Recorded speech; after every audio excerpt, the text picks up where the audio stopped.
দেখেন এক চেয়ারের জন্য ঐক্য হয় না জাতির মাঝে। কি সুন্দর মরা মানুষগুলো কি সুন্দর ঐক্যবদ্ধ হয়ে থাকে কবরস্থানে, কোনো হাউকাউ নাই, কোনো চিল্লাচিল্লি নাই, কোনো চিৎকার চেঁচামেচি নাই। তো জিন্দা মানুষগুলারে কেন যেন এক করা যায় না?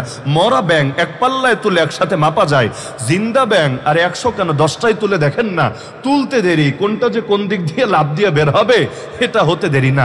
এজন্যই বলা হয় ইসলামী খেলাফত ছাড়া জাতিকে ঐক্যবদ্ধ করা যায় না। কারণ শুধু ওয়াজ দিয়ে ঐক্যবদ্ধ হয় না রে ভাই। কেউ যখন ঐক্য ভাঙতে চাইবে ওইটারে ফিরাবেন কিভাবে? এমন কোন শক্তি থাকা লাগে, খালি বের হ তুই, তোরে ঘাড়ানোর জন্য আমার জিনিস রেডি আছে। ওই রকম পাওয়ার ছাড়া জাতিকে এক করা সম্ভব না। এজন্য দেখবেন জাতি যখন ঐক্যবদ্ধ হয়েছে, জাতি কোন শক্তির অধীনে থেকে ঐক্যবদ্ধ হয়েছে। এই যে আজকে বাংলাদেশে ঐক্যের একটা কথা লক্ষ্য করা যায়, যদিও যেই হারে কথা হয় ওই হারে কাজ হয় না। মাইকের সামনে যেভাবে লোকে ঐক্য করে, ওভাবে যদি আড়ালে ঐক্যের ব্যাপারে আন্তরিক হতো, এত মাস লাগতো না, পুরো বাংলাদেশের জনগণের দিলও ভাঙতো না। এই দেশের জনগণ সবাই এখন ইসলামপন্থীদের ঐক্য চায়, সবাই। আমরা তো পুরো দেশ ঘুরি, পুরো জনগণের পালস আমরা বুঝি, সবাই চায় ঐক্য। কিন্তু দিনকে দিন নিরাশ হয়ে যাচ্ছে, হতাশা চলে আসছে। তারা বলছে এই জাতিরে দিয়া কিচ্ছু হবে না, ইসলামপন্থীদের দিয়ে কিচ্ছু হবে না। এরা এখনো পারছে না নিজেদের ভেদাভেদ ভুলতে। ঝামেলা কোথায়? ঐক্যের কথা তো সবাই বলছে, তো ঝামেলা হলো ঐক্যের কথা বলে মাইক তো ফাটায় ফেলছে, কিন্তু ঐক্য করতে কিছু কার্যকর পদক্ষেপ তো নিতে হবে। লিয়াজু কমিটি কই, আশপাশে গিয়ে বসার ব্যবস্থা কই, রূপরেখা কই, নকশা কই, কোন কোন বিষয় একমত হবে, কোন জায়গাগুলো দ্বিমতের জায়গাগুলোতে উদারতা দেখানো হবে, এগুলোর কার্যকর রূপরেখা কই? কোনো তদবির নাই, কোনো পদক্ষেপ নাই, কোনো রূপরেখা নাই, কোনো কিছু নাই। খালি মাইকের সামনে আসলে ঐক্য ঐক্য ঐক্য, ভাবতে এমন মাইক ফাটাইলে ঐক্য হবে। এই রকম ডায়লগের 1 পয়সা দামও নাই। আমাদের ভিতরে ভেজাল, ভিতরে। এজন্য উপর দিয়ে অনেক সুন্দর সুন্দর কথা বললেও কাজ হয় না, এবং জাতি আস্থা হারিয়ে ফেলে দিনকে দিন। আল্লাহ হেফাজত করুন আমাদেরকে। কিন্তু এই যতটুকু ঐক্যের পরিবেশ হয়েছে, এটাও কেন হয়েছে? এজন্যই হয়েছে জালেমের জুলুম আমাদেরকে এক করে ফেলে অতি সহজে। এটাই স্বাভাবিক ব্যাপার। হয়তো ইসলামের পক্ষের শক্তি চাপ দিয়ে ঐক্যবদ্ধ করে রাখে, অথবা ইসলামের বিপক্ষের শক্তি মারতে মারতে এক করে ফেলে। এই যে ফিলিস্তিনের মুসলমানদের দেখেন, তাদের মধ্যে কি ইখতিলাফ নাই? অবশ্যই থাকবে। মাসালাগত ইখতিলাফ, মতদর্শগত ইখতিলাফ, রূপরেখাগত ইখতিলাফ, এগুলো সব জাতির ভেতরে থাকবে। আরে হাতে 5 আঙ্গুল থাকলেও তো এক হয় না রে ভাই, এক না। এগুলোর মধ্যেও তো পার্থক্য আছে। ঘরে 4 ভাই থাকলে একমত হয় না, এর মধ্যেও তো পার্থক্য আছে। এমনকি যে বাংলাদেশে সাম্প্রদায়িক সম্প্রীতি বলে বলে যে একটা শব্দ খুব হাউকাউ করা হয়, অথচ দেখেন এই দেশে কারা নিজেদের মধ্যে সম্প্রীতি ধরে রাখতে পারে? আর অন্য ধর্মের লোক রাখেন, এক ধর্মের লোকই তো পারে না ঠিক থাকতে। ভাইয়ে ভাইয়ে খুনোখুনি হয় না? 1 খণ্ড জমির জন্য একজন আরেকজনকে মেরে ফেলে না? আরে সামান্য ব্যাপার নিয়ে রাস্তাঘাটের মধ্যে গাড়ি থামিয়ে মারপিট লেগে যায় না? তো এই দেশে তো নিজে এক জাতির লোকেরাই সম্প্রীতির বন্ধনে আবদ্ধ হতে পারে না, অন্য জাতি তো পরে। আমি তো মনে করি এই দেশে বিধর্মী যারা আছে তাদের 1000 বার কৃতজ্ঞতা জানানো উচিত এই দেশের জনগণকে। কেন জানেন? নিজেদের মধ্যে যে হারে মারামারি করে, যে হারে ঝগড়া করে, যে হারে কপি করে, যে হারে লাইগাই থাকে, ওর তুলনায় 1000 ভাগের 1 ভাগও ঝামেলা হয় না ওদের সাথে। তাও যে 2-1টা হয়, ধর্মের নামে কমই হয়, আর অন্য জিনিস বেশি হয়। মানে অন্য কোনো জায়গা জমি নিয়ে ঝামেলা হোক, অথবা কোনো ষড়যন্ত্র নিয়ে ঝামেলা হোক, রাজনৈতিক ব্যাপার নিয়ে ঝামেলা হোক, কিন্তু পরবর্তীতে এগুলো ধর্মের নামে চালায় দেয়। যেমন এই যে 6 মাস আগে সরকার পতনের পরে অনেকে আছে ওই দল করে, কিন্তু ধর্ম পরিচয় আলাদা। দল করে ওইটা বিগত দিনে অনেক জুলুম করেছে, অনেক চুরি করেছে। পাবলিক যেহেতু মুসলমান, পাপিষ্ঠ নেতাদেরও মেরেছে, এরকম অনেক ওই ধর্মের লোকদেরও গিয়ে মাইট দিয়েছে।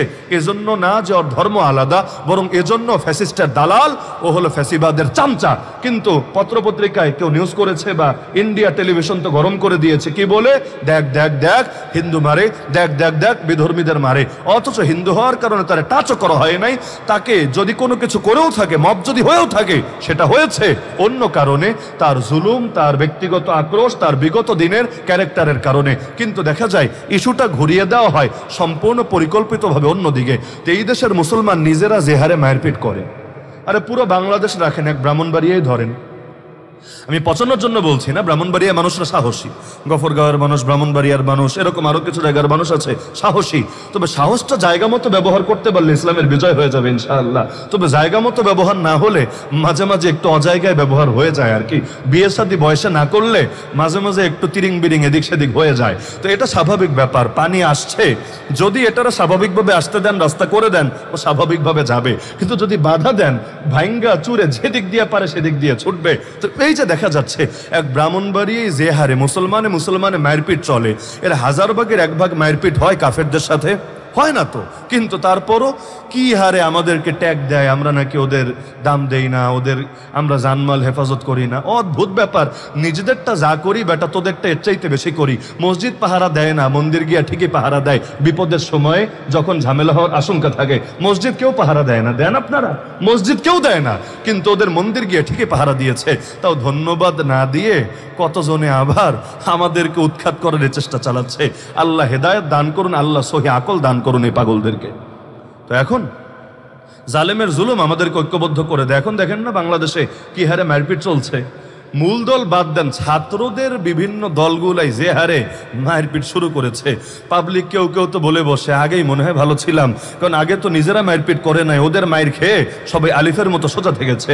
এখন পিঠে মাইর নাই তো, এখন নিজেরাই নিজেদের ধরে মারতে শুরু করেছে। এই দেখেন না কি অবস্থা বাংলাদেশে। আমি নাম বলবো না, নাম বললে আবার বলবে আমারে আঘাত করেছে, ও আবার বলবে আমারে আঘাত করেছে।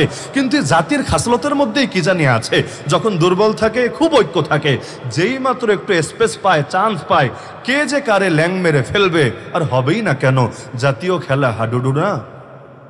আমাদের জাতীয় খেলা কি? ক্রিকেটও না, ফুটবলও না, জাতীয় খেলা হাডুডু। আর এই খেলা ব্রিটিশরা শিখিয়ে গেছে তাও না, পাকিস্তানিরা চাপিয়ে দিয়েছে ওই ভাষা চাপানোর মতো, এটাকেও চাপাতে চেয়েছে। বিষয়টা এমন না, এগুলো আমাদের রক্তেই আছে। জাতীয় খেলা জাতীয় স্বভাবের আলামতি বটে, জাতীয় খাসলতের মধ্যে আছে। দোস্ত, তোরে যদি আমার কোর্টের মধ্যে কোনোভাবে পায়ে গেছি, আমরা 10 জন মিলা হলেও তোরে ল্যাংমাইরা ফালাবো, ধপাস করে খাসার দিব, এতে নিজে ব্যথা পেলেও পাবো, কিন্তু তোরে একবার বাগে পেলে আর যেতে দিব না, যেতে দেব না, তোরে খেয়ে ছাড়বো। এই হলো অবস্থা। তো একদিকে হাডুডু হলো জাতীয় খেলা, আর একদিকে আমাদের খাবারের মধ্যেও এটার প্রকাশ আছে। মাছে ভাতে বাঙালি, বয়লারে ভাতে বাঙালি তো বলে না, গরুতে ভাতে বাঙালি তো বলে না, মাছে ভাতে বাঙালি। আম্মাজান খাদিজা রাদিয়াল্লাহু আনহা দুনিয়া থেকে চলে যাওয়ার পর আল্লাহ রাসূল সাল্লাল্লাহু আলাইহি ওয়াসাল্লাম তার আত্মীয় শুধু না, তার বান্ধবী যারা ছিল, নারীদের থাকে না অনেকের সাথে ভালো সম্পর্ক, বান্ধবী, তাদেরকে পর্যন্ত নবী উপহার পাঠিয়ে দিতেন। বিভিন্ন সময় নবী যে তাদেরকে পর্যন্ত বিভিন্ন উপহার উপঢৌকন প্রেরণ করে দিতেন। তো নবীর আদর্শ থেকে তো এটাই শিখলাম যে যার অবদান আছে তোমার উপরে, তুমি তার ফ্যামিলিদেরকেও খেদমত করার চেষ্টা করো।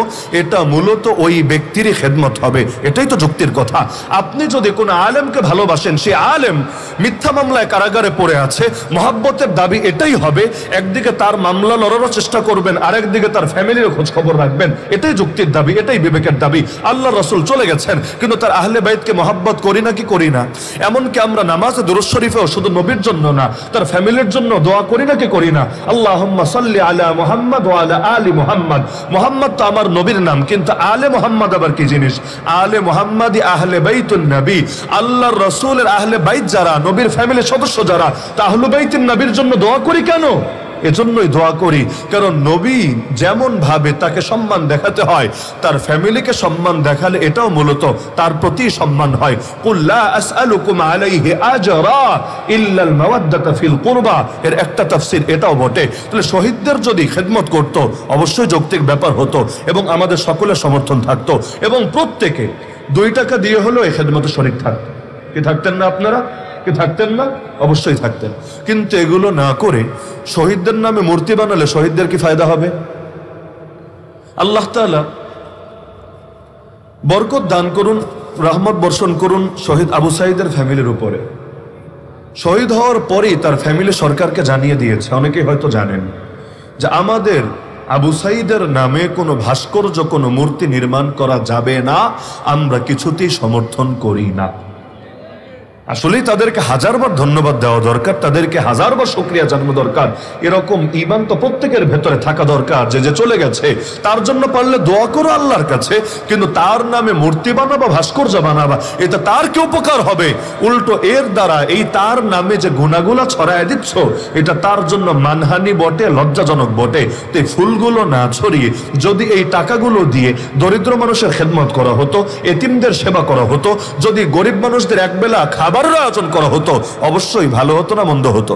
আপনি আপনার যুক্তিকে জিজ্ঞাসা করেন, আমি আগেই বলেছি ধর্ম রাখেন এক পাশে, আপনি বিবেক দিয়ে, আপনার বিজ্ঞান দিয়ে, আপনার যুক্তি দিয়ে, আপনার ফিলোসফি দিয়ে চিন্তা করেন না, একদিন এই ফুলগুলো না দিয়ে ফুলের টাকা দিয়ে গরিব দুঃখীর খেদমত করলে অথবা তাদের আত্মীয় স্বজনের সেবা করলে লাভ হতো না লস হতো? লাভ হতো না লস হতো? এমনকি এই যে কোরআনের মাহফিলের আয়োজন করা হয়েছে তাদের স্মরণে, অবশ্যই লাভ হবে। কেন? এই মাহফিলে তাদের জন্য দোয়া হবে, এই মাহফিলে তাদের স্মরণে আলোচনা হবে, নিঃসন্দেহে এটা তাদেরকে বড় উপকার করবে। তো যেখানে লাভ এটা করার খবর নাই, যেখানে লস ওইটা করতে কোনো দ্বিধা নাই, তার মানে সবকিছুর মূল হলো ধান্দাবাজি ছাড়া কিছু না। অতবে চেতনা হয়ে গেছে তো এগুলো বলাও পাপ, বলাও পাপ। এই যে এই কথাগুলো যখন শুনবে দেখবেন বেচারাদের টেম্পারেচার হট হয়ে গেছে। অথচ অযৌক্তিক কাজ করার কি দরকার আছে? সংস্কার আর কুসংস্কার, এত সংস্কার সংস্কার সংস্কার বলে কুসংস্কারকে আঁকড়ে ধরার কি প্রয়োজন আছে? কেউ মারা গেলে দেখবেন সংসদে 1 মিনিট দাঁড়ায় থাকে তার স্মরণে, থাকে না? আচ্ছা 1 মিনিট না 10 মিনিট দাঁড়ায় থাকলে কবরে কয়দিন সুখ হয় আমারে বলেন? যদি বলতে পারেন যুক্তি দিয়ে, তর্ক দিয়ে আমি দাঁড়ায় থাকবো, প্রয়োজনে আমার সব শ্রোতাদেরকে নিয়ে, যত শ্রোতা আছে না, বলবো শহীদদের স্মরণে, মৃতদের স্মরণে 1 মিনিট না ভাই 1 ঘন্টা খাড়ায় থাকেন, প্রয়োজনে মাথা নিচে দিয়ে পা উপরে দিয়ে খাড়ায় থাকেন, যেভাবে পারেন। কারণ আপনি খাড়ায় থাকার দ্বারা, আপনি নীরব থাকার দ্বারা যদি তার কবরে ফায়দা হয়, কেন থাকবেন না? আপনি শহীদদের জন্য এতটুকু করবেন না? এটা তো আসলে হওয়া উচিত না। কিন্তু যদি নাকি প্রতিষ্ঠাও করতে এসেছেন, তিনি শুধু হক মাহবুদের উপরই লোকে ঈমান আনবে এতটুকুই দাওয়াত দেন নাই। হক মাহবুদকে ধরবে, বাতিল মাহবুদকে ছাড়বে। হক মাহবুদকে ধরবে, বাতিল মাহবুদকে ছাড়বে। আগে ছাড়বে পরে ধরবে। লা ইলাহা, সব বাতিলরে ছেড়ে দিলাম, ইল্লাল্লাহ, একমাত্র আল্লাহর সঙ্গে সম্পর্ক জুড়ে দিলাম। এই কালেমার অর্থ এটাই, আমার নামাজের রব যিনি, আমার রাজনীতির রব তিনি, আমার যাকাতের রব যিনি, আমার অর্থনীতির রব তিনি, আমার হজের রব যিনি, আমার পার্লামেন্টের রব তিনি, আমার যাকাতের রব যিনি, আমার কোর্ট কাচারের রব তিনি, আমার কোরবানির রব যিনি, আমার সংবিধানের রব তিনি। জীবনের সব ক্ষেত্রে রব আমার একজনই। আরে মসজিদেও আল্লাহ, মাদ্রাসায়ও আল্লাহ, মাহফিলেও আল্লাহ, খানকায়ও আল্লাহ, তাবলীগেও আল্লাহ, মার্কাজেও আল্লাহ, রাষ্ট্রেও আল্লাহ, রাজনীতিতেও আল্লাহ, অর্থনীতিতেও আল্লাহ, বিচারাচারেও আল্লাহ, আইন কানুনেও আল্লাহ, শিক্ষা দীক্ষায় আল্লাহ, সভ্যতায় আল্লাহ, সংস্কৃতিতেও আল্লাহ, বিনোদনেও আল্লাহ। জীবনের সব ক্ষেত্রে শুধু আল্লাহ আল্লাহ আল্লাহ। রুহের জগতে আল্লাহ প্রশ্ন করেছেন, আমি কি তোদের রব না? আমরা বলেছি অবশ্যই আল্লাহ, আপনি আমাদের রব। মরার পরে প্রথম প্রশ্নই করা হবে, মান রব্বুকা, কে তোর রব? আমরা বলবো ইনশাআল্লাহ, ইনশাআল্লাহ বলবো রব্বি আল্লাহ, আল্লাহ আমাদের রব। জন্মের পরে আজান শোনানো হয়েছে, ইকামত শোনানো হয়েছে, ডান কানে এবং বাম কানে বুঝিয়ে দেওয়া হয়েছে আল্লাহই রব, আল্লাহই বড়, আল্লাহ ছাড়া কোনো মাহবুদ নাই, দ্বিতীয় কোনো মাহবুদ হতেই পারে না। এই যে ঘোষণা দিয়ে দেওয়া হয়েছে, ডান কানে আর বাম কানে আজান ইকামত হয়ে গেছে, নামাজটা খালি বাকি আছে। এজন্য জানাজার নামাজে আজান লাগে না, ইকামত লাগে না, কারণ আজান ইকামত তো হয়ে গেছে। মাঝখানে অল্প সময় নিয়ে বান্দা দুনিয়াতে এসেছে, তো যেহেতু শুরুতেও আল্লাহ, শেষেও আল্লাহ, মাঝখানেও সে আল্লাহর সাথে সম্পর্ক জোরে রাখতে হবেই হবে। হ্যাঁ, নবীজি ইসলাম প্রতিষ্ঠা করতে এসেছেন, ভালো কথা, কিন্তু করেছেনটা কিভাবে? নবী যেভাবে করেছেন আমাদেরও তো সেভাবেই করতে হবে। কারণ কালেমার মধ্যে তো আমরা 2 অংশে এটাই মেনেছি, লা ইলাহা ইল্লাল্লাহ, হুকুম মানবো আল্লাহর, মুহাম্মদুর রাসূলুল্লাহ, তরিকা অনুসরণ করব আল্লাহর রাসূল মুহাম্মদ সাল্লাল্লাহু আলাইহি ওয়াসাল্লামের। যেহেতু হুকুম আল্লাহর, তরিকা নবীজির, আল্লাহ বললেন নামাজ কায়েম করো, আকিমুস সালাহ, কায়েম করবে কিভাবে? যথাযথভাবে নামাজ আদায় করবে কিভাবে? আল্লাহ বিস্তারিত বলে দেন নাই। পুরো কোরআন ঘেটেও জাস্ট 2টা রাকাত নামাজ, তাকবীরা তাহরিমা থেকে সালাম পর্যন্ত কিভাবে পড়তে হয় আপনি ডিটেইল বের করতে পারবেন না। কিছু অংশ পাবেন, কিছু অংশ পাবেন না। তো 2 রাকাত নামাজ পড়তেও নবীর অনুসরণ লাগে, নবীর সুন্নাহ লাগে। নবী নিজে নামাজ পড়ে দেখিয়ে দিলেন, সাল্লু কামা রাআইতুমুনি উসাল্লি, উম্মত সালাত আদায় করো যেভাবে আমাকে সালাত আদায় করতে দেখেছো। আল্লাহ বললেন হজ করা লাগবে, ওয়ালিল্লাহি আলান নাস হিজ্জুল বাইতি মান ইসতাতা ইলাইহি সাবিলা, সামর্থ্যবানদের জন্য বাইতুল্লাহর হজ ফরজ করা হয়েছে। কিন্তু হজ করবে কিভাবে? আরাফায় কবে কবে যাবে, মিনায় কবে যাবে, মুজদালিফায় কবে যাবে, আরে তওয়াফ কিভাবে করবে, সাই কিভাবে করবে, শয়তানরে পাথর কিভাবে মারবে, কত কিছুর তো দরকার আছে। আল্লাহ রাসূল শিখিয়ে দিলেন, খুযু আন্নী মানাসিকাকুম, খুযু আন্নী মানাসিকাকুম, হে উম্মত আমার থেকে শিক্ষা গ্রহণ করো কিভাবে তোমাদের হজ আদায় করতে হবে। তাহলে হুকুম দেন আল্লাহ, তরিকা শিখান কে? মুহাম্মদুর রাসূলুল্লাহ সাল্লাল্লাহু আলাইহি ওয়াসাল্লাম। আল্লাহ বললেন জিহাদ করা লাগবে, ওয়াকাতিলুহুম হাত্তা লা তাকুনা ফিতনা ওয়া ইয়াকুনা দ্বীনু কুল্লুহু লিল্লাহ। যতদিন ফিতনা নির্মূল না হবে এবং আল্লাহর জমিন, আল্লাহর দ্বীন বিজয় না হবে, ততদিন পর্যন্ত বাতিল অপশক্তির বিরুদ্ধে লড়াই চলবেই চলবে। কিন্তু জিহাদ হবে কিভাবে? নবী শিখিয়ে দিলেন, উম্মত আমার বদর দেখো, উহুদ দেখো, খন্দক দেখো, তাবুক দেখো, হুনাইন দেখো, 47টা গাজওয়া দেখো, আরে 27টা গাজওয়া দেখো, 47টা সারিয়া দেখো, আমার জীবনী দেখে দেখে তোমরা শেখো কিভাবে তোমাদেরকে জিহাদের আয়াতের উপর আমল করতে হবে। হ্যাঁ, আল্লাহ বলে দিলেন শুধু কাফেরের বিরুদ্ধে জিহাদ না, মুনাফিকের বিরুদ্ধেও জিহাদ করা লাগবে। ইয়া আইয়ুহান নবী জাহিদুল কুফারা ওয়াল মুনাফিকিন। তো মুনাফিকদের বিরুদ্ধে জিহাদ হবে কিভাবে? কাদিয়ানের বিরুদ্ধে জিহাদ, ওই লালনবাদীদের বিরুদ্ধে জিহাদ, ওই সেকুলারদের বিরুদ্ধে জিহাদ, ওই নাস্তিক্যবাদীদের বিরুদ্ধে জিহাদ। তাহলে এই যে দুনিয়ার যত অপশক্তি আছে যেগুলো কাফের, কাফেরের বিরুদ্ধে জিহাদ তো ক্লিয়ার, মুনাফিকের বিরুদ্ধে জিহাদ হবে কিভাবে? আল্লাহ তাআলা নবী এটাও শিখিয়ে দিলেন আমাদেরকে যে কাফেরের বিরুদ্ধে জিহাদ হবে ময়দানে সশস্ত্রভাবে, মুনাফিকের বিরুদ্ধে জিহাদ হবে দলিল দিয়ে, প্রমাণ দিয়ে, ইলম দিয়ে, যুক্তি দিয়ে, তর্ক দিয়ে, ওদের ভণ্ডামির মুখোশ উন্মোচনের মাধ্যমে। এজন্য এই আয়াতের তাফসীর করেছেন আব্দুল্লাহ বিন আব্বাস রাদিয়াল্লাহু আনহুমা, ইয়া আইয়ুহান নবী জাহিদুল কুফারা বিস-সিনান ওয়া জাহিদুল মুনাফিকিনা বিল বায়ান। হে নবী, কাফেরের বিরুদ্ধে জিহাদ করেন তরবারি দিয়ে, মুনাফিকের বিরুদ্ধে জিহাদ করেন সুস্পষ্ট দলিল দিয়ে। উভয় জিহাদই করা লাগবে। তাহলে আল্লাহর জমিন, আল্লাহর দ্বীন কিভাবে কায়েম করব, এক্ষেত্রে নবীকেই তো আদর্শ মানতে হবে, নাকি অন্য কারো আদর্শ মানার সুযোগ আছে? মূল তরিকা দুইটা, সাথে প্রাসঙ্গিক আছে কয়েকটা বিষয়। মূল তরিকা কোন দুইটা? এগুলো কোরআনে আছে। আল্লাহ বলেন, ফাকাতিল ফি সাবিলিল্লাহ লা তুকাল্লাফু ইল্লা নাফসাকা হাররিল মুমিনিন আসাল্লাহু আন ইয়াকুফা বাসাল্লাযিনা কাফারু। শেষ থেকে যদি অনুবাদ করি অর্থ দাঁড়ায়, আল্লাহ অবশ্যই কাফেরদের শক্তিকে চূর্ণ করে দেবেন যদি তোমরা দুটো কাজ করতে পারো। কাজ দুইটা, ফল একটা।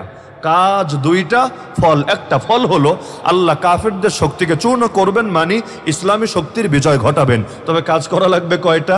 দুইটা। এক নম্বর কাজের নাম হলো হাররিল মুমিনিন, দাওয়াত। দুই নম্বর কাজের নাম ফাকাতিল ফি সাবিলিল্লাহ, জিহাদ। মানে দাওয়াতও লাগবে, জিহাদও লাগবে। দাওয়াত প্লাস জিহাদ দুটো যখন মিলবে সমান সমান ইসলামের বিজয় হবে, কুফরি শক্তির পরাজয় হবে। শুধু দাওয়াত দিয়েও হবে না, শুধু জিহাদ দিয়েও হবে না। আল্লাহ রাসূল মক্কায় দাওয়াত দেন নাই, মক্কায় ওয়াজ নসিহত করেন নাই, মক্কায় ইলম শেখান নাই, মক্কায় মানুষের আত্মশুদ্ধির মেহনত করেন নাই। কোন কাজটা করেন নাই মক্কায়? সবই যদি করেন, ইসলাম কেন প্রথম প্রতিষ্ঠিত হলো মদিনায়? 13 বছর তো মক্কায় তার মেহনত চালিয়েছেন, তাহলে ইসলাম মদিনায় গিয়ে কেন প্রতিষ্ঠিত হলো, মক্কার বুকে হলো না কেন?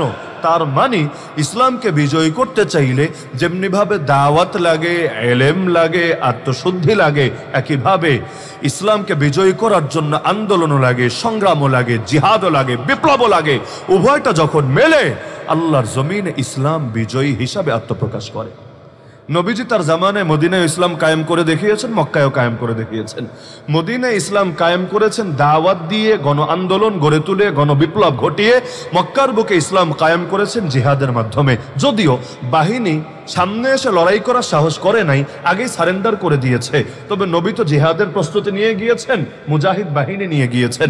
আমরা বলতে পারি এই যে দুই আদেশ আল্লাহ দিলেন, দাওয়াত এবং জিহাদ, দাওয়াতের দ্বারা ইসলাম বিজয়ী হলো মদিনায়, জিহাদের দ্বারা ইসলাম বিজয়ী হলো মক্কায়। দাওয়াতের দ্বারা ইসলাম বিজয়ী হলো মদিনায়, জিহাদের দ্বারা ইসলাম বিজয়ী হলো মক্কায়। তাহলে মূল মাধ্যম সর্বযুগে দুইটা থাকবে। মুসলমানকে দাওয়াত আঁকড়ে ধরতে হবে, জিহাদও আঁকড়ে ধরতে হবে। এখন বিস্তারিত ভাবে হালকা একটু ধারণা দেওয়ার চেষ্টা করব যে দাওয়াত আর জিহাদ আঁকড়ে ধরা হবে কিভাবে। যেমন বাংলাদেশের লোকে কি দাওয়াত দেয় না? হ্যাঁ দেয় তো। তাহলে ইসলাম কেন কায়েম হয় না?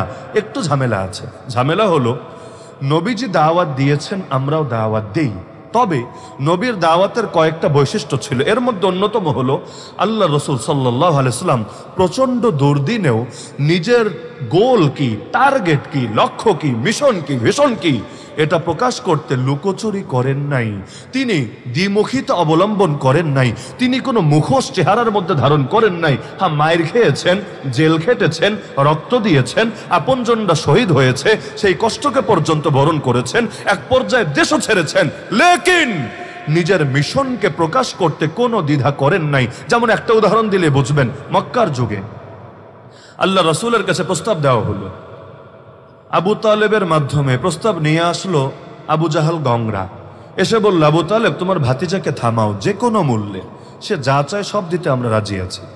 নারী চাইলে আরবের সবচেয়ে সুন্দরী নারীকে তার বধূ বানিয়ে দেব, সম্পদ চাইলে সম্পদের পাহাড় বানিয়ে দেব, ক্ষমতা চাইলে তাও বলে ফেলুক, সমস্যা নেই, তাকে একটা আসন দিয়ে দিব, একটা পদ দিয়ে দিব, দারুন নাদওয়া নামক পার্লামেন্টে একটা আসন তার জন্য ছেড়ে দিব, কোনো ব্যাপার না। আর যদি তাকে জিনে ধরে তাও বলে ফেলুক, আমরা সবচাইতে ভালো কবিরাজ ডেকে এনে চিকিৎসা করাবো। নাউজুবিল্লাহ। 4টা অফার, নারীর অফার, সম্পদের অফার, ক্ষমতার অফার, আর লাস্টে গিয়ে এটা হলো টিটকারি, এটা কোনো অফার না, কবিরাজ ডেকে এনে চিকিৎসা করানোর অফার। তাহলে মূল অফার থাকছে 3টা, নারী, সম্পদ, ক্ষমতা। দেখবেন আমাদের যত লোভ এই 3টার কোনো একটাকে কেন্দ্র করেই থাকে। সাধারণত এমন মানুষ দুনিয়াতে থাকার কথা না, 3টার কোনোটাই তাকে টানে না। 2-1 থাকতে পারে রোবট টাইপের লোক, কিন্তু অধিকাংশই এমন 3টার কোনো একটা তাকে টানবেই টানবে। হয়তো নারীর টান আছে, ওই টাকলা মুরাদদের মতো, পলকদের মতো, অথবা নারীর টান নাই, ক্ষমতার টান আছে। যেমন বিগত দিনে ওই ডামি নির্বাচন থেকে শুরু করে যেগুলোতে ঠং ঠং করে লাফিয়ে লাফিয়ে যারা গিয়ে সেখানে একটা পদ পেয়ে, একটা আসন পেয়ে সব মুনাফিকি করার জন্য রেডি হয়ে গেছে। মানে পেটে খাবার পড়লে আর পিঠ বাঁচার গ্যারান্টি পেলে আর পকেটে কিছু হাদিয়া চলে আসলে সব আকাম করার জন্য রেডি থাকে। আর 3 নাম্বার হলো তাকে সম্পদ দেওয়া হবে। সম্পদের লোভ তো সবারই আছে, টাকার প্রয়োজন কার নাই? আমার নাই, আপনার নাই, সবার আছে। কেউ হয়তো প্রয়োজন থাকার পরও নিজেকে এড়াতে পারে, কিন্তু কেউ হয়তো সেটা পারে না। টাকার প্রয়োজন সবারই আছে, প্রয়োজনের বাইরে কেউ থাকে না। তো এই 3টা টোপ দেওয়া হলো নবীকে। আল্লাহ নবীকে কোন টোপ দিয়ে ফাঁসাতে পেরেছে? নারীর টোপ, ক্ষমতার টোপ, সম্পদের টোপ। মাথায় রাখবেন, যারাই দ্বীনের দায়ী হবেন, আগামী দিনের বিপ্লবী যোদ্ধা হবেন, আপনাদের সামনেও এই পরীক্ষাগুলো আসবেই আসবে। সবগুলো আসুক আর কোনো একটা আসুক, নবীর সিরাত সামনে না থাকলে আপনারও পা পিছলে যেতে পারে। আপনার সামনেও নারীর টোপ আসতেই পারে। এটা যদি নাও আসে, আপনি ভালো মানুষ, আপনার চরিত্র ভালো, আপনার ক্যারেক্টার ওরা চেনে, অন্তত সম্পদের লোভ আপনাকে দেবেই দেবে। কত লেনদেন যে চলে আড়ালে আবডালে, আল্লাহ, কত লেনদেন আপনি ভাবতে পারবেন না। আর এটা যদি নাও হয়, ক্ষমতার টোপ তো ভাই সবাই গেলে। দেখেন, এক চেয়ারের জন্য ঐক্য হয় না জাতির মাঝে। কি সুন্দর মরা মানুষগুলো কি সুন্দর ঐক্যবদ্ধ হয়ে থাকে কবরস্থানে, কোনো হাউকাউ নাই, কোনো চিল্লাচিল্লি নাই, কোনো চিৎকার চেঁচামেচি নাই। তো জিন্দা মানুষগুলারে কেন যেন এক করা যায় না? মরা ব্যাং এক পাল্লায় তুলে একসাথে মাপা যায়, জিন্দা ব্যাং আর 100 কেন 10টাই তুলে দেখেন না, তুলতে দেরি, কোনটা যে কোন দিক দিয়ে লাভ দিয়ে বের হবে এটা হতে দেরি না। এজন্যই বলা হয় ইসলামী খেলাফত ছাড়া জাতিকে ঐক্যবদ্ধ করা যায় না। কারণ শুধু ওয়াজ দিয়ে ঐক্যবদ্ধ হয় না রে ভাই। কেউ যখন ঐক্য ভাঙতে চাইবে, ওইটারে ফিরাবেন কিভাবে? এমন কোন শক্তি থাকা লাগে, খালি বের হ, তুই তোরে ঘাড়ানোর জন্য আমার জিনিস রেডি আছে। ওই রকম পাওয়ার ছাড়া জাতিকে এক করা সম্ভব না। এজন্য দেখবেন জাতি যখন ঐক্যবদ্ধ হয়েছে, জাতি কোন শক্তির অধীনে থেকে ঐক্যবদ্ধ হয়েছে। এই যে আজকে বাংলাদেশে ঐক্যের একটা কথা লক্ষ্য করা যায়, যদিও যেই হারে কথা হয় ওই হারে কাজ হয় না। মাইকের সামনে যেভাবে লোকে ঐক্য করে, ওভাবে যদি আড়ালে ঐক্যের ব্যাপারে আন্তরিক হতো, এত মাস লাগতো না, পুরো বাংলাদেশের জনগণের দিলও ভাঙতো না। এই দেশের জনগণ সবাই এখন ইসলামপন্থীদের ঐক্য চায়, সবাই। আমরা তো পুরো দেশ ঘুরি, পুরো জনগণের পালস আমরা বুঝি, সবাই চায় ঐক্য। কিন্তু দিনকে দিন নিরাশ হয়ে যাচ্ছে, হতাশা চলে আসছে। তারা বলছে এই জাতিরে দিয়া কিচ্ছু হবে না, ইসলামপন্থীদের দিয়ে কিচ্ছু হবে না। এরা এখনো পারছে না নিজেদের ভেদাভেদ ভুলতে। ঝামেলা কোথায়? ঐক্যের কথা তো সবাই বলছে, তো ঝামেলা হলো ঐক্যের কথা বলে মাইক তো ফাটায় ফেলছে, কিন্তু ঐক্য করতে কিছু কার্যকর পদক্ষেপ তো নিতে হবে। লিয়াজু কমিটি কই, আশপাশে গিয়ে বসার ব্যবস্থা কই, রূপরেখা কই, নকশা কই, কোন কোন বিষয় একমত হবে, কোন জায়গাগুলো দ্বিমতের জায়গাগুলোতে উদারতা দেখানো হবে, এগুলোর কার্যকর রূপরেখা কই? কোনো তদবির নাই, কোনো পদক্ষেপ নাই, কোনো রূপরেখা নাই, কোনো কিছু নাই। খালি মাইকের সামনে আসলে ঐক্য ঐক্য ঐক্য, ভাবটা এমন মাইক ফাটাইলে ঐক্য হবে। এই রকম ডায়লগের 1 পয়সা দামও নাই। আমাদের ভিতরে ভেজাল, ভিতরে। এজন্য উপর দিয়ে অনেক সুন্দর সুন্দর কথা বললেও কাজ হয় না, এবং জাতি আস্থা হারিয়ে ফেলে দিনকে দিন। আল্লাহ হেফাজত করুন আমাদেরকে। কিন্তু এই যতটুকু ঐক্যের পরিবেশ হয়েছে, এটাও কেন হয়েছে? এজন্যই হয়েছে জালেমের জুলুম আমাদেরকে এক করে ফেলে অতি সহজে। এটাই স্বাভাবিক ব্যাপার। হয়তো ইসলামের পক্ষের শক্তি চাপ দিয়ে ঐক্যবদ্ধ করে রাখে, অথবা ইসলামের বিপক্ষের শক্তি মারতে মারতে এক করে ফেলে। এই যে ফিলিস্তিনের মুসলমানদের দেখেন, তাদের মধ্যে কি ইখতিলাফ নাই? অবশ্যই থাকবে। মাসালাগত ইখতিলাফ, মতদর্শগত ইখতিলাফ, রূপরেখাগত ইখতিলাফ, এগুলো সব জাতির ভেতরে থাকবে। আরে হাতে 5 আঙ্গুল থাকলেও তো এক হয় না রে ভাই, এক না। এগুলোর মধ্যেও তো পার্থক্য আছে। ঘরে 4 ভাই থাকলে একমত হয় না, এর মধ্যেও তো পার্থক্য আছে। এমনকি যে বাংলাদেশে সাম্প্রদায়িক সম্প্রীতি বলে বলে যে একটা শব্দ খুব হাউকাউ করা হয়, অথচ দেখেন এই দেশে কারা নিজেদের মধ্যে সম্প্রীতি ধরে রাখতে পারে? আর অন্য ধর্মের লোক রাখেন, এক ধর্মের লোকই তো পারে না ঠিক থাকতে। ভাইয়ে ভাইয়ে খুনোখুনি হয় না? এক খণ্ড জমির জন্য একজন আরেকজনকে মেরে ফেলে না? আরে সামান্য ব্যাপার নিয়ে রাস্তাঘাটের মধ্যে গাড়ি থামিয়ে মারপিট লেগে যায় না? তো এই দেশে তো নিজে এক জাতির লোকেরাই সম্প্রীতির বন্ধনে আবদ্ধ হতে পারে না, অন্য জাতি তো পরে। আমি তো মনে করি এই দেশে বিধর্মী যারা আছে তাদের 1000বার কৃতজ্ঞতা জানানো উচিত এই দেশের জনগণকে। কেন জানেন? নিজেদের মধ্যে যে হারে মারামারি করে, যে হারে ঝগড়া করে, যে হারে কপি করে, যে হারে লাইগাই থাকে, ওর তুলনায় 1000 ভাগের 1 ভাগও ঝামেলা হয় না ওদের সাথে। তাও যে 2-1টা হয়, ধর্মের নামে কমই হয়, আর অন্য জিনিস বেশি হয়। মানে অন্য কোনো জায়গা জমি নিয়ে ঝামেলা হোক, অথবা কোনো ষড়যন্ত্র নিয়ে ঝামেলা হোক, রাজনৈতিক ব্যাপার নিয়ে ঝামেলা হোক, কিন্তু পরবর্তীতে এগুলো ধর্মের নামে চালায় দেয়। যেমন এই যে 6 মাস আগে সরকার পতনের পরে অনেকে আছে ওই দল করে, কিন্তু ধর্ম পরিচয় আলাদা। দল করে ওইটা বিগত দিনে অনেক জুলুম করেছে, অনেক চুরি করেছে। পাবলিক যেহেতু মুসলমান, পাপিষ্ঠ নেতাদেরও মেরেছে, এরকম অনেক ওই ধর্মের লোকদেরও গিয়ে মাইট দিয়েছে। এজন্য না যে ওর ধর্ম আলাদা, বরং এজন্য ফ্যাসিস্টের দালাল, ও হলো ফ্যাসিবাদের চামচা। কিন্তু পত্রপত্রিকায় কেউ নিউজ করেছে, বা ইন্ডিয়া টেলিভিশন তো গরম করে দিয়েছে, কি বলে? দেখ দেখ দেখ হিন্দু মারে, দেখ দেখ দেখ বিধর্মীদের মারে। অথচ হিন্দু হওয়ার কারণে তার টাচও করা হয় নাই। তাকে যদি কোনো কিছু করেও থাকে, মব যদি হয়েও থাকে, সেটা হয়েছে অন্য কারণে, তার জুলুম, তার ব্যক্তিগত আক্রোশ, তার বিগত দিনের ক্যারেক্টারের কারণে। কিন্তু দেখা যায় ইস্যুটা ঘুরিয়ে দেওয়া হয় সম্পূর্ণ পরিকল্পিতভাবে অন্যদিকে। তো এই দেশের মুসলমান নিজেরা যে হারে মারপিট করে, আরে পুরো বাংলাদেশ রাখেন, এক ব্রাহ্মণবাড়িয়াই ধরেন। আমি পচানোর জন্য বলছি না, ব্রাহ্মণবাড়িয়ার মানুষরা সাহসী, গফরগাঁওয়ের মানুষ, ব্রাহ্মণবাড়িয়ার মানুষ, এরকম আরো কিছু জায়গার মানুষ আছে সাহসী। তবে সাহসটা জায়গা মতো ব্যবহার করতে পারলে ইসলামের বিজয় হয়ে যাবে ইনশাআল্লাহ। তবে জায়গা মতো ব্যবহার না হলে মাঝে মাঝে একটু অজায়গায় ব্যবহার হয়ে যায় আর কি।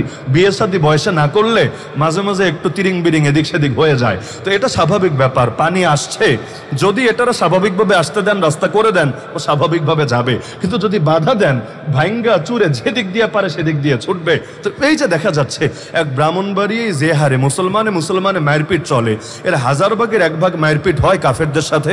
হয় না তো। কিন্তু তারপরও কি হারে আমাদেরকে ট্যাগ দেয়, আমরা নাকি ওদের দাম দেই না, ওদের আমরা জানমাল হেফাজত করি না। অদ্ভুত ব্যাপার। নিজেদেরটা যা করি বেটা, তোদেরটা এর চাইতে বেশি করি। মসজিদ পাহারা দেয় না, মন্দির গিয়া ঠিকই পাহারা দেয় বিপদের সময়ে, যখন ঝামেলা হওয়ার আশঙ্কা থাকে। মসজিদ কেউ পাহারা দেয় না, দেন আপনারা? মসজিদ কেউ দেয় না, কিন্তু ওদের মন্দির গিয়ে ঠিকই পাহারা দিয়েছে।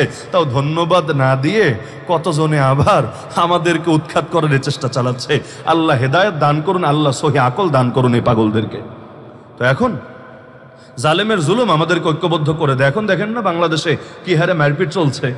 মূল দল বাদ দেন, ছাত্রদের বিভিন্ন দলগুলাই যে হারে মারপিট শুরু করেছে। পাবলিক কেউ কেউ তো বলে বসে, আগেই মনে হয় ভালো ছিলাম, কারণ আগে তো নিজেরা মারপিট করে নাই, ওদের মাইর খেয়ে সবাই আলিফের মতো সোজা থেকেছে। এখন পিঠে মাইর নাই তো, এখন নিজেরাই নিজেদের ধরে মারতে শুরু করেছে। এই দেখেন না কি অবস্থা বাংলাদেশ। আমি নাম বলবো না, নাম বললে আবার বলবে আমারে আঘাত করেছে, ও আবার বলবে আমারে আঘাত করেছে। কিন্তু জাতির খাসলতের মধ্যেই কি জানি আছে, যখন দুর্বল থাকে খুব ঐক্য থাকে, যেই মাত্র একটু স্পেস পায়, চান্স পায়, কে যে কারে ল্যাং মেরে ফেলবে। আর হবেই না কেন? জাতীয় খেলা হাডুডু না? আমাদের জাতীয় খেলা কি? ক্রিকেটও না, ফুটবলও না, জাতীয় খেলা হাডুডু। আর এই খেলা ব্রিটিশরা শিখিয়ে গেছে তাও না, পাকিস্তানিরা চাপিয়ে দিয়েছে ওই ভাষা চাপানোর মতো, এটাকেও চাপাতে চেয়েছে। বিষয়টা এমন না, এগুলো আমাদের রক্তেই আছে। জাতীয় খেলা জাতীয় স্বভাবের আলামতি বটে, জাতীয় খাসলতের মধ্যে আছে। দোস্ত, তোরে যদি আমার কোর্টের মধ্যে কোনোভাবে পায়ে গেছি, আমরা 10 জন মিলা হলেও তোরে ল্যাংমাইরা ফালাবো, ধপাস করে খাসার দিব, এতে নিজে ব্যথা পেলেও পাবো, কিন্তু তোরে একবার বাগে পেলে আর যেতে দিব না, যেতে দেব না, তোরে খেয়ে ছাড়বো। এই হলো অবস্থা।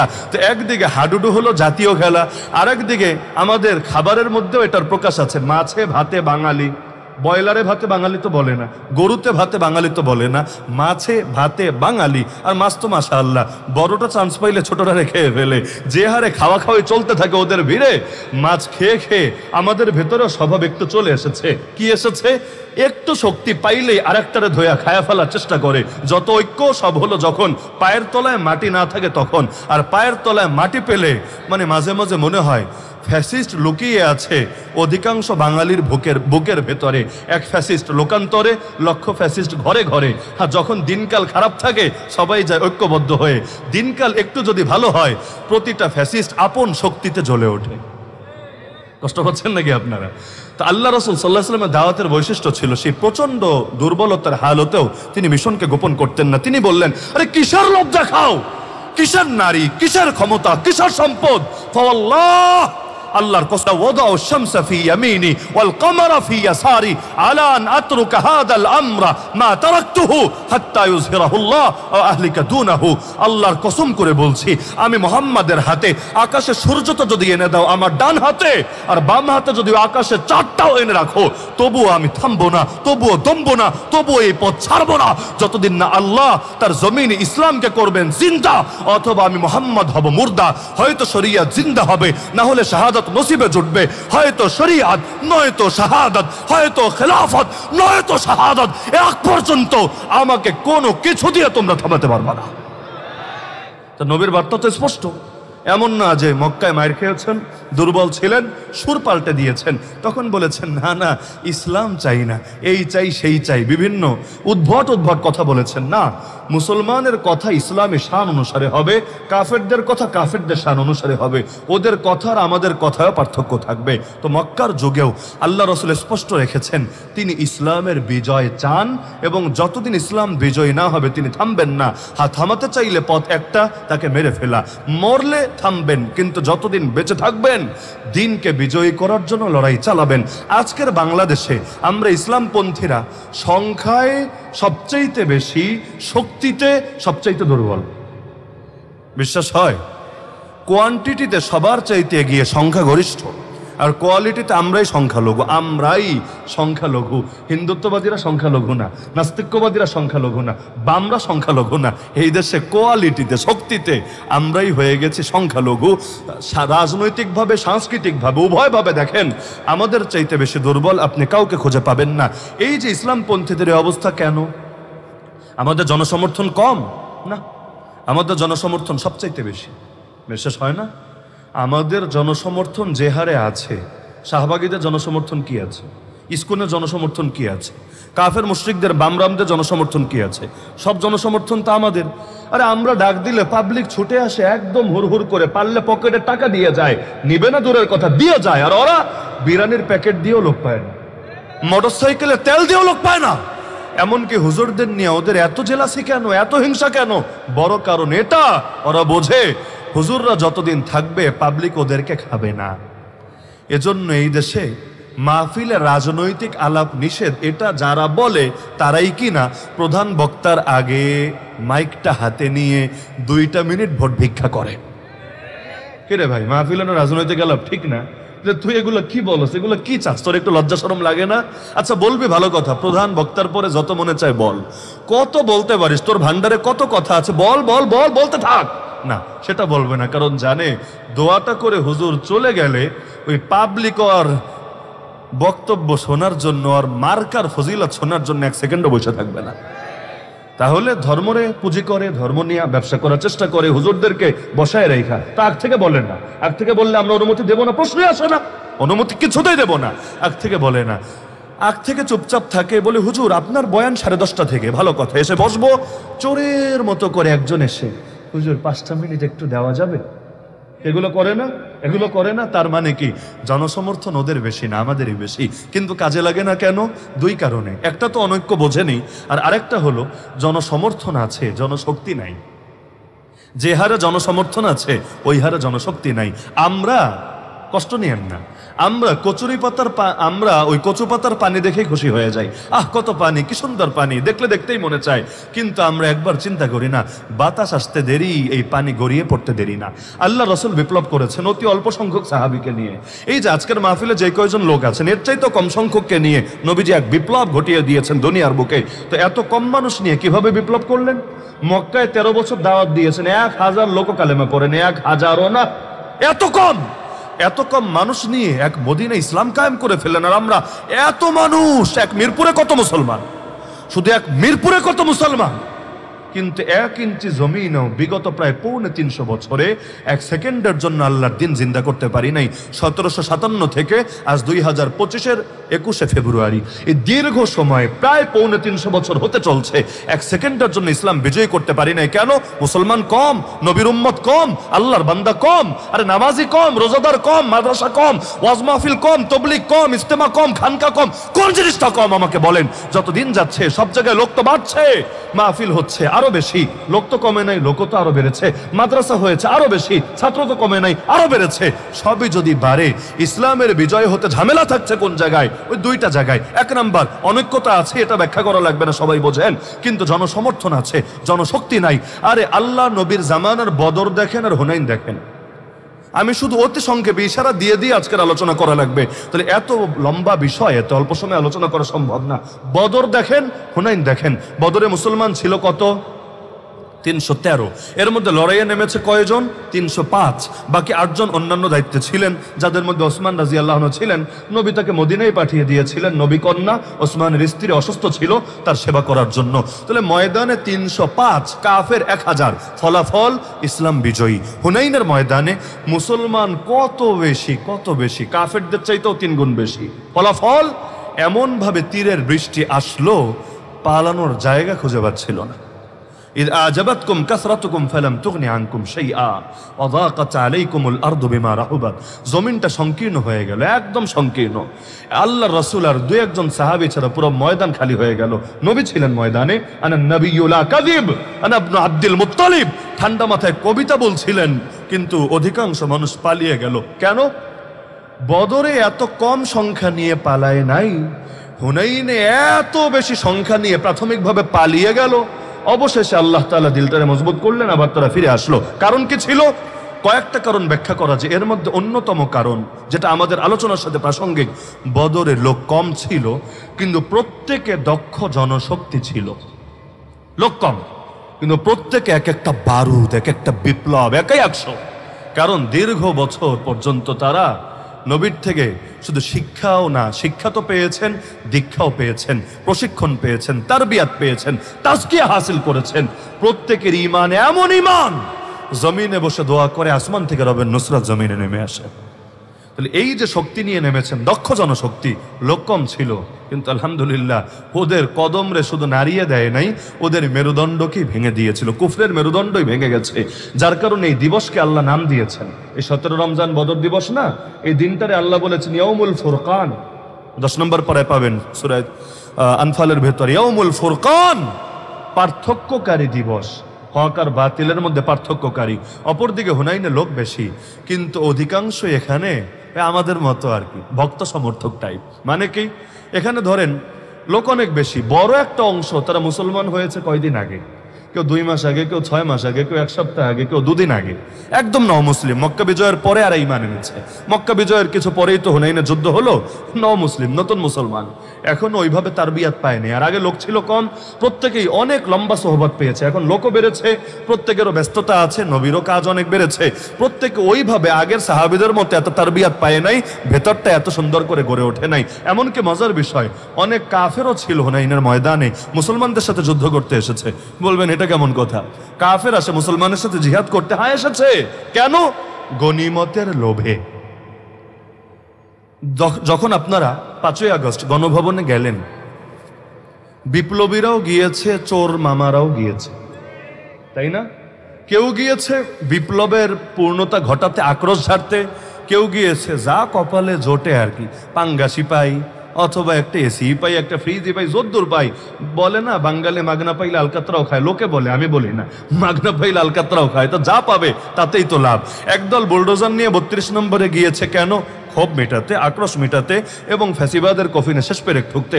আরেক দল গিয়েছে যা পাওয়া যায় আর কি, যদ্দূর পাওয়া যায় ওইটাই লাভ, 1 টাকা পাইলে ওইটাও তো লাভ, তো নাই মামার চাইতে কানা মামা তো ভালো। তো দেখা যায় মুসলমান হুনাইনে গিয়েছে জিহাদ করতে, কিছু কাফের ভেবেছে আমরাও যাই না, যা পাবো তাই তো লাভ। কারণ মুসলমানরা হারানোর কে আছে?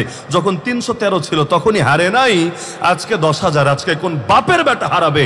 তো একটা আইফোন পাওয়া গেলেও লাভ, একটা রয়্যাল এনফিল্ড পাইলেও লাভ, একটা মার্সিডিজ পাইলেও লাভ, এই যুগের ভাষায় আর কি। আর ওই যুগের ভাষায় একটা ঘোড়া পাইলেও লাভ, একটা উট পাইলেও লাভ, একটা তরবারি পাইলেও লাভ, যা পাবো তাই তো লাভ এসেছে।